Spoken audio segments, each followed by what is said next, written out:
Hello, everybody. So we're continuing our civilization game where the only goal is just to survive on this continent. Again, I was actually thinking this continent is a lot like kind of Westeros, and it's like the UK, but it's kind of long and thin, and of course continent-sized. And yeah, it does actually make me think, this is kind of the south, and then there's the north. But one of the issues is I don't end up by any means controlling south. You can see now I've already declared war on Keltia again. I'm already just smashing them, very much doing them a lot of damage. And my only goal here is just to totally, threaten their capital, actually do some damage. But you'll see that, again, so this is the Third Anglo-Celtic War, is what I'm calling it. And I think what you'll see is that I do end up just doing a huge amount of damage, but it's just damage which doesn't seem to have any kind of lasting result, which is frankly insane, especially considering how much of the territory that Keltia does control you would think would not be in particularly productive areas. These are places which are very far north, and I retreat back to this fort just so I can defend it. And if you look, as ridiculous as it is, they already found another city. Like as soon as I take over these cities, they found new cities. So at this point, I suppose I only have myself to blame that I'm not actually just that I'm not taking control of these cities and I'm still raising them. Although at that time I didn't even have a choice because it was such an early city. So I consider making peace with them and say no. Again, I think what I really want at this point is to make them vassals. Again, I'm building up my economy, which is nice. And at this point, I'm trying to take this city so I can really kind of work my way out into this plain. And again, I'm still hoping to capitulate, but I end up getting counterattacked there, and then I have to make this deal, which again is very good deal. It's very bad and unambiguously that's a win for me. So far, I've won 3 wars against my only rival on this continent, and yet I'm not totally asserting myself. And again, I think I do only have myself to blame there, but it's just because I didn't feel comfortable founding so much of a massive empire at this point. You're going to see me, I do banking, because banking's great. I think banking is one of my favorite technologies. Again, you can tell I'm very financially focused. I'm, of course, noticing that the Dutch are actually established here now, so I finally got my first colonies being established, but then I'm just meeting people, talking to people, slowly kind of getting myself, more advanced. I'm noticing that barbarian territory there, and at some point, maybe relatively soon, I can't really remember how long it takes, I do end up taking that over. I'm mostly just you can see I'm right at the bottom of the leaderboard. Okay, I'm taking it over now. So there we go. And there we go. That's that. And I think I rename it because, I thought it would be nice to give it a little name. I like to give cities names after I conquer them. I'm still a bit annoyed by these territories. But the good news is I've now got enough of a navy that I'm not getting too bothered. You're seeing me look at some of these things now. Score-wise, it's interesting how, you look at power. Look, Keltia is already just shot right up, and that is frankly ridiculous. I keep destroying them, but they just keep doing all right for themselves. Good production. It's still shocking there how little of an effect I've had on Keltia. It is kind of ridiculous that they're doing so well. And crop yield, they've got me beat considerably. I'm not sure how they managed it, to be honest. I'm not, but obviously, they've already just spread down here. I'm now starting to actually look around at the world and just kind of observe what's happening. At one point I was considering, you just saw me kind of hover over Greece, and at one point I was actually considering trying to head there to take it over, but that didn't work out. I consider making that deal, but to be honest, it's so much money for not much benefit. You're going to see me here now look at my KD ratio, which is, very significant. So killed, I've killed a huge number. Again, I can't actually read those numbers because the display I'm looking at isn't quite, as good as it would probably be for you, so you can read what it is. But obviously the death ratio there was, of course, incredibly low. So I got offered help there. That was from China, who offered me printing press. So that was nice. Thank you, China. Overall, also you can see that I've established York as my capital now, because I wanted to make it. Oh, actually, you know what? I just realized I got help from China. Now you just saw me attack them with my privateer or privateer. I guess it's privateer. I'm mostly just I'm kind of trying to start a bit of a piracy thing here, which again is completely pointless because of course one of the things this achieves is depleting the enemy's military, which would be incredibly useful, except for the fact, as already established, in against AI. AI just doesn't seem to feel the effects of having their military depleted.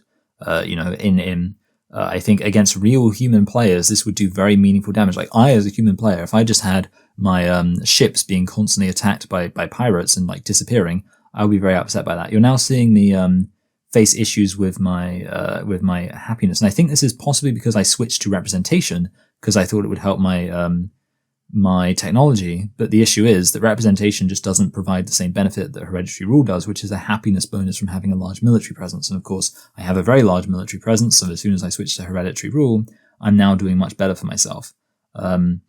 I get a pretty fair deal from this guy, so I end up accepting it. This is from Justinian. I'm looking if there's anything else I can do, and there's not. I get a fair deal from this guy too, I think, Pakal. So overall, I mean, that's the thing, like, it almost feels like things are improving.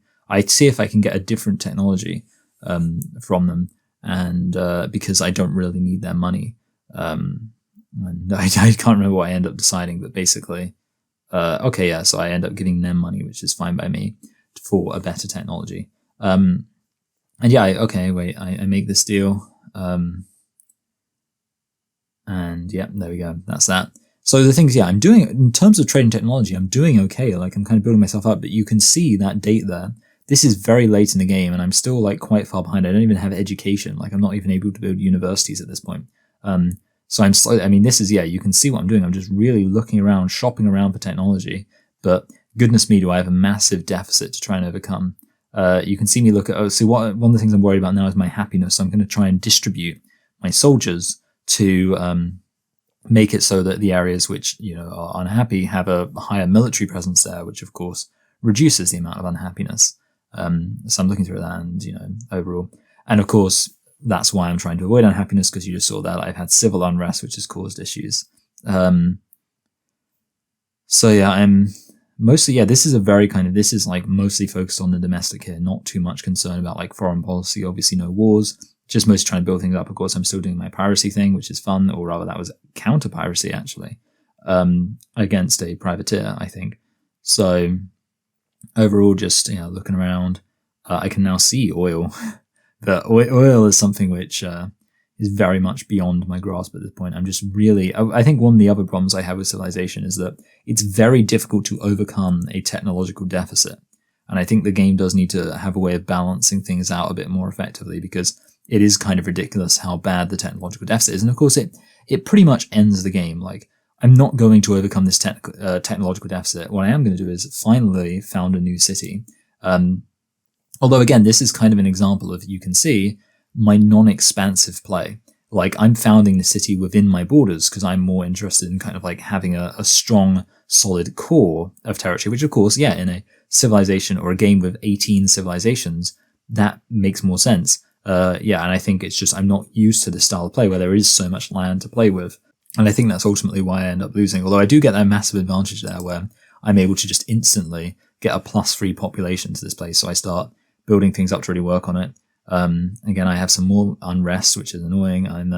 You can see now what I'm doing there is every single territory, or every single tile that London can be working is working. London's doing incredibly well for itself. And yeah, I'm just, working on moving my workers around, just again, trying to build things up slowly. And then, this is a huge thing. Yeah. So, I get declared war on.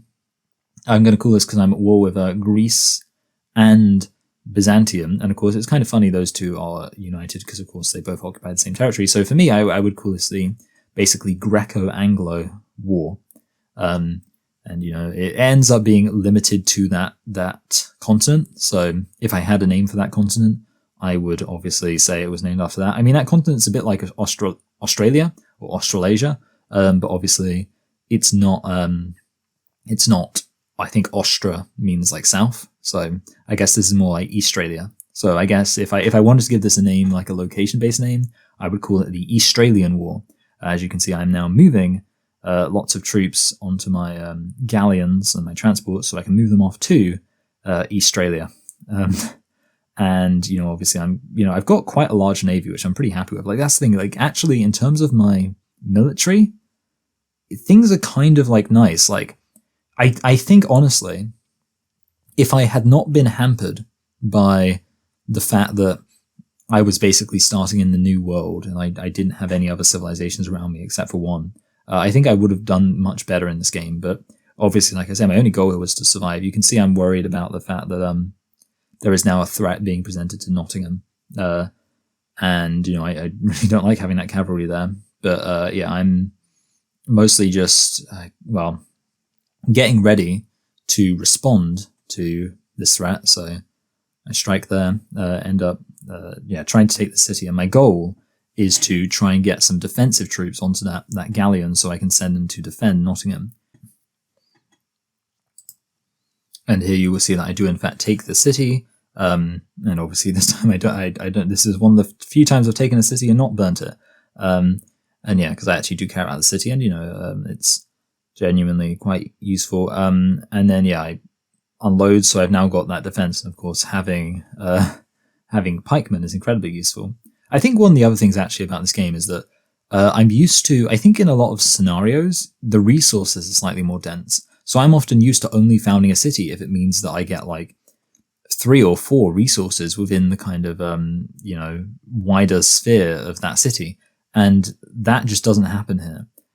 Ultimately, I only have the sheep there and that's it. And one of the reasons why I never actually colonized the rest of what I've now decided to call Eastralia is because the rest of the continent just has no real technology on it. That was a very good victory. That was, I think, Maceman versus Grenadier.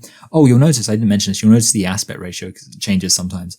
That's because occasionally I would go to full screen, and actually full screen would make the aspect ratio like this. So in future games, I don't do that because I realized this was happening and it kind of annoys me. You see, yeah, that was a nice victory for the privateer.